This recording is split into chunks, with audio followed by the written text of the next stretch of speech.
G'day folks, welcome to another example of play from the Battle of Fontenoy from the Battles from the Age of Reason series.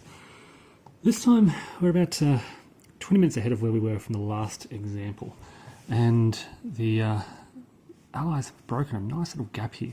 Whilst the French have really dominated with fire combat and they've inflicted some really good hits on the Allies, they've eliminated two of these Dutch regiments over here, and certainly dominating the casualties across the board. The Allied units here, I think they're English, are having great success with some, I'll put it down to some very lucky rolls during close combat.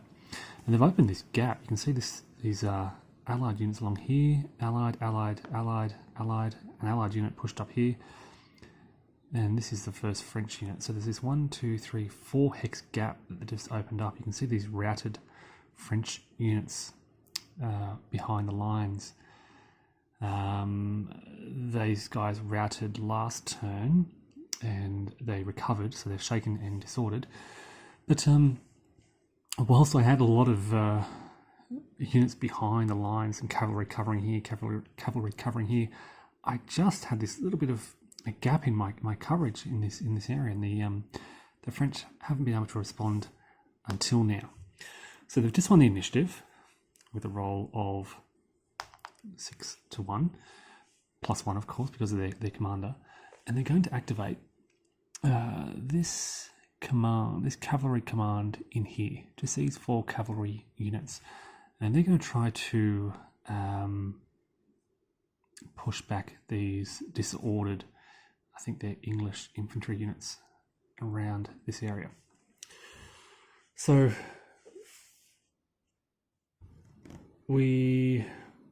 there's no disorder recovery, there's no fire combat. We start off with movement, and the first thing that we're going to do is put this cavalry into line formation.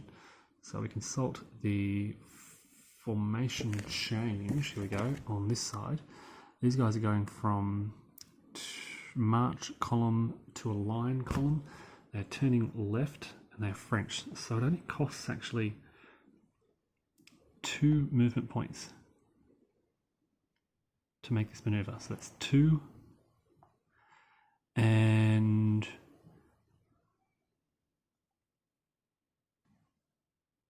they're pretty much done there. The unit behind them also spends 2 movement points to form line formation to the left, and they're also done. Now I do have these 2 units behind them activated, but it's getting a bit cramped in there. In fact, we might go, let's do just move in behind their buddies there. So it'll cost them just the 1 point to rotate right, 2 to move forward, and then 3, 4 just to back them up in line. And again we're going to go 1 forward, and then that maneuver there will only cost 1 movement point, so they're done as well. So that's their movement complete. That's the movement phase over for that command. But now, during the close combat segment, we declare charges for both of these units. I'm going to try and find my charge markers. Which are these ones?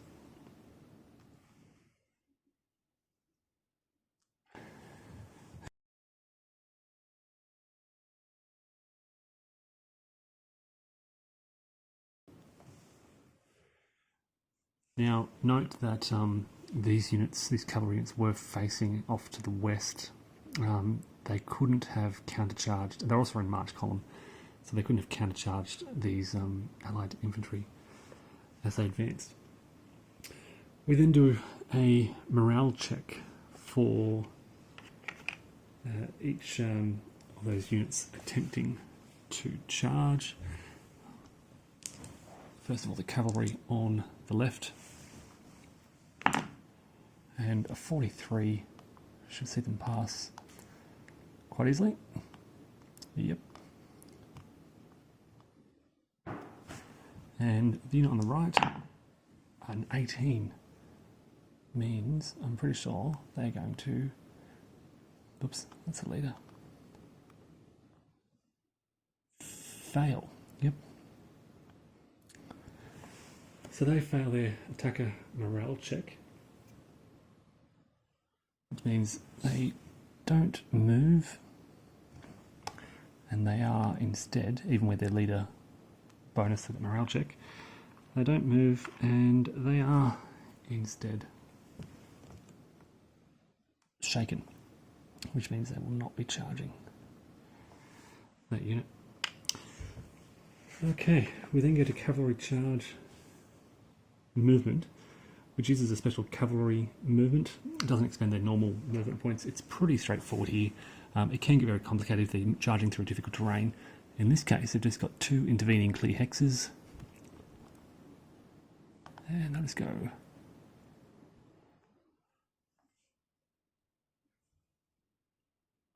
One, two.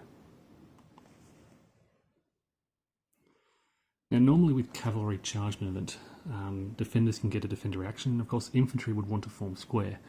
Unfortunately, in this case, the guys being charged are disordered. And disordered and routed units don't get that reaction opportunity. So these guys are caught being charged by cavalry whilst disordered.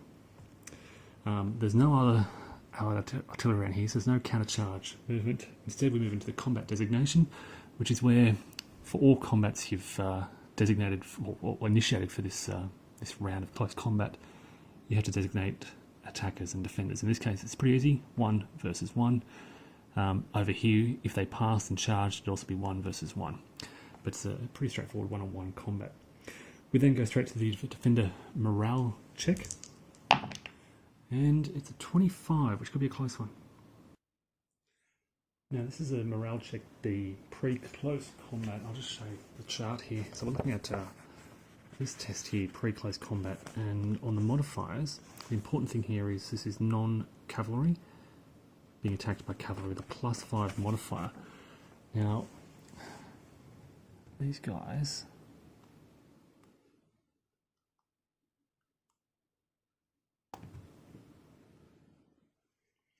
are on 21. Now +5 is 26. With a roll of 25, that means they just fail that check. And when they fail that check, they are now shaken. So they're shaken and disordered. And being charged by that cavalry. Okay, so onto defensive fire. These units are disordered, so only 2 SPs can fire out of that hex. They are, I think, foot units, so it's 2 SPs of 4 each. That's 8. Firing on, what have we got again? 6 SPs of cavalry, so it'll be a slightly dense hex, +10 modifier. In clear terrain, so defensive 10, so we've got 8 on 10, which is 1 to 1.5, with +10 for the dense hex, +10 because it's offensive fire against cavalry, and it's a fail. That's defensive fire done. Now we now go to combat resolution. So we compare the SPs, and because they are disordered, we halve their SPs for close combat. So effectively, what we're looking here is 6 against 5, comes down to 2.5, rounded to 3. So that's 6 versus 3, which is 2 to 1 on the close combat results table. So 2 attacker, 1 defender. We then go to the combat value considerations. Because these guys are shaken, they have -5 morale. They've got +5 on their counter, so that's a net value of 0. They are infantry defending against cavalry, which doesn't have a modifier, but the cavalry gets a bonus for their type and for charge movement. Now they move 2 hexes, so that's +2. +4, so we've got +6. In clear terrain, Alright, so the cavalry I think have +6. The infantry will be on 0.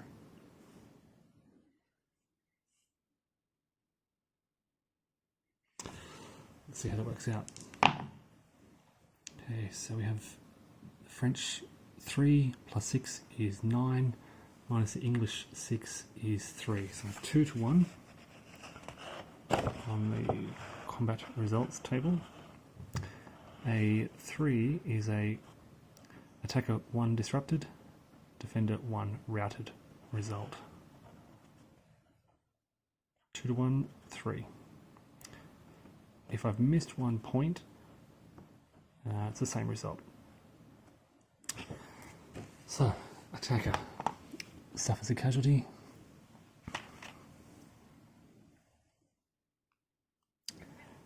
And they are disordered. The defenders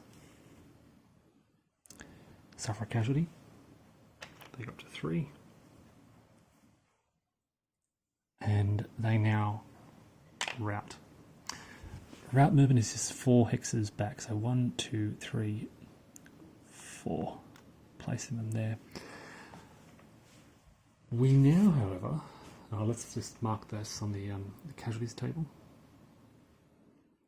Okay, with that done, we now have cavalry pursuit. We start this off by rolling 1 die and determining how many pursuit points we have.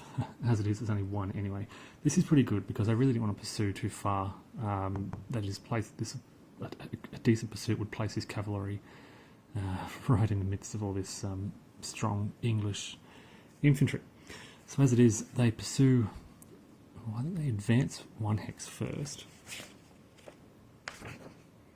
Advance after combat, and then they just pursue 1 more hex. And after that 1 hex, their pursuit points are exhausted. I should point out, because this cavalry were disordered, their pursuit points were halved but rounded. So it rounds up to 1, so they do get 1 point. Now this means that the infantry down here loses 1 more SP. They've now lost 4.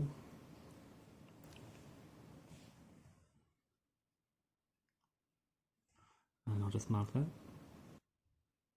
And because the cavalry have expended their pursuit points before they recall, they have to make a recall disorder check F, which they handily pass with a 64. So that's the end of the pursuit. That's the end of the close combat. So not great for the French. They were trying to charge 2 of these units.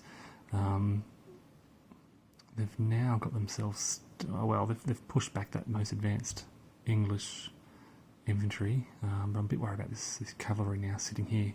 They didn't get any free movement to use after the use of their pursuit points.